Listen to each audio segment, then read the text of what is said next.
What's happening, troops? Welcome back to another video on the SharpDiv YouTube channel. Thanks for clicking on this video and giving me some minutes of your time.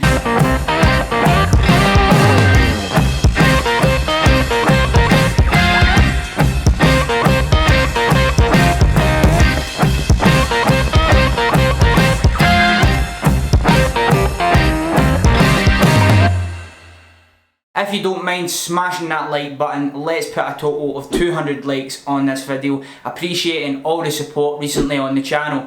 The reason that I do ask you to like the video is because it helps me and it helps the channel just get out there more, so I really do appreciate it.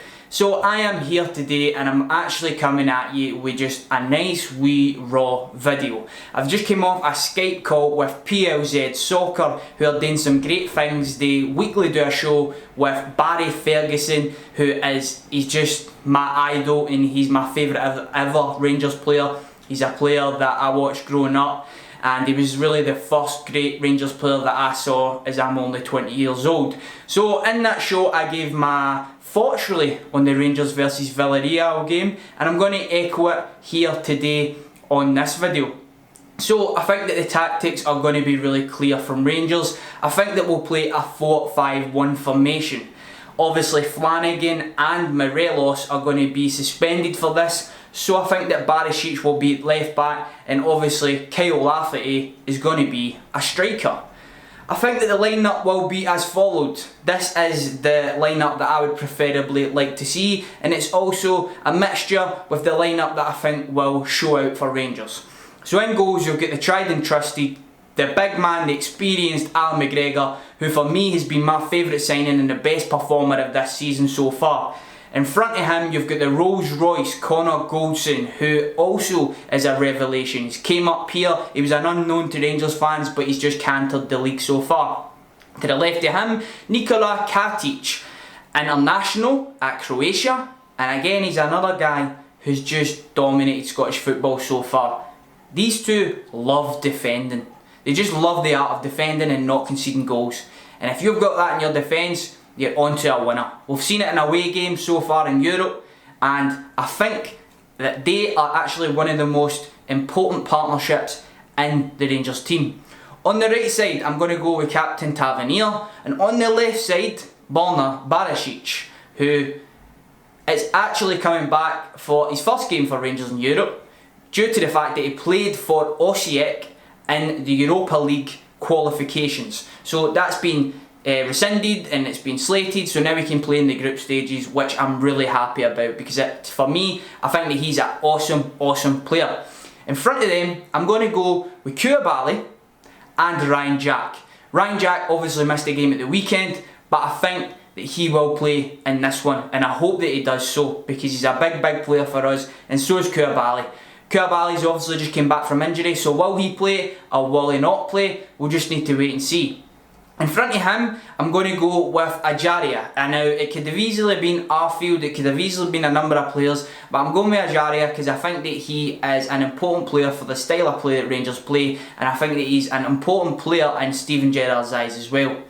On the right side, I'm going with Daniel Candeias, and on the left side, I'm going with the wee man Kent, who's just coming off his best 90 minutes for Rangers in my opinion, and I think Daniel Candeias is also coming off his best 90 minutes over the course of this season. I think that he's been poor so far, but I thought against Dundee, he was pulling the strings. He was excellent.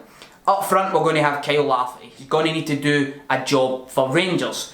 I think that the game will go as follows, and let me know in the comment section below how you think that this game will actually go. I can see it going down one or two ways. Rangers, in my opinion, are going to sit in, they're going to absorb a lot of pressure, and Villarreal are going to try and play football like most Spanish teams do.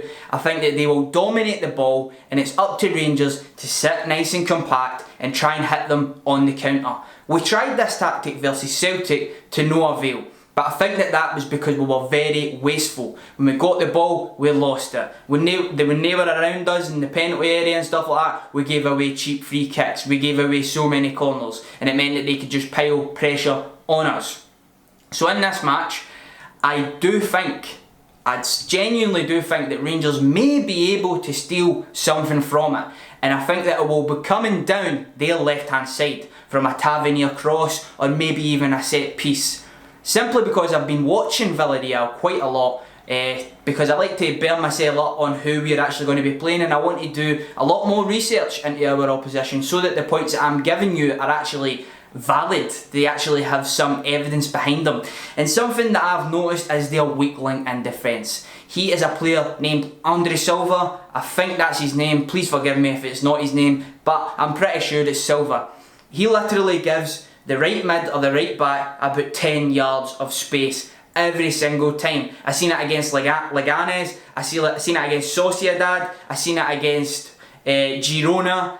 He just lets crosses come in the box very, very easily, and this is a massive strength for our right back, James Tavernier. So I think if Rangers are going to get a goal, it's going to come down that side, and it's just up to Kyle Lafferty to header it and bullet it right into the net like he did against Motherwell. So can that happen? We'll need to wait and see.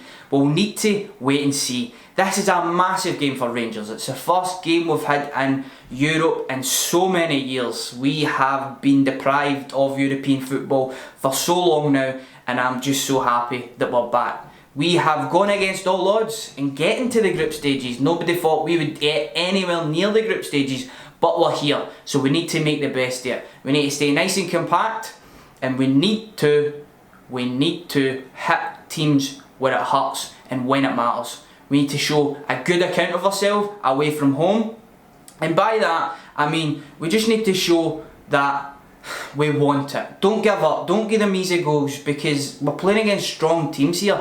Villarreal are pushing for Champions League this year, even though they've won 1 game from 4, which happened just there against Leganes. Carlos Bacca came off the bench, a player that went from Sevilla to AC Milan for 32 million or 35 million, more than anybody in our team's worth. Like, the full team probably isn't even worth 35 million. So they've got players in their ranks that are worth that sort of money, that are up there in the upper echelons of European elite players. They've also got Santi Cazorla, who was a sub versus Leganes, but I'm fully expecting him to play against Rangers because of his injuries with Arsenal. He was out of the game for about 2 years. I don't think they're going to play him in that many games. They'll play, if they've got 2 games in a week, they'll play him 1 game. And it just so happens it's going to fall on Rangers, so I'm expecting him to start. I'm also expecting Carlos Bacca to start, because surprisingly enough they've been playing 2 strikers named Akambi and Gerrard. Yes, Gerrard. And these strikers have not scored a goal yet in the La Liga. Carlos Bacca came off the bench versus Leganes, and like I said, he scored a header from a set piece. It was a really good finish, an instinctive finish. He just nodded it over his head and it just went right into the net. Wow, it just gets so bright. If you're from Glasgow, you know that we're currently enduring a wee storm right now. The sun just decided to come out, and there he's away again. There we go. Wee bit of brightness. So Carlos Bacca is going to come into the starting 11, I think, and we need to contain him. We need to keep him quiet, because he will wreak havoc if we don't. If we let Villarreal play, if we let them get in behind us, they're going to punish us. They could easily beat us. But we need to go over there, be compact, be confident, be brave on the ball, and take our chances if they fall to us. So that is my opinion on the match. That's my opinion on the tactics. Oh, and by the way, they play a 4-4-2. So it'll be interesting to see how they shape up against us. If they go with a 4-4-2, or if they maybe go with a 4-3-3 and they make Carlos Bacca the man in the middle. I'm fully expecting a 4-4-2 though, but we will see. I will see you in the next one. Thanks very much for watching this video, and I'm out.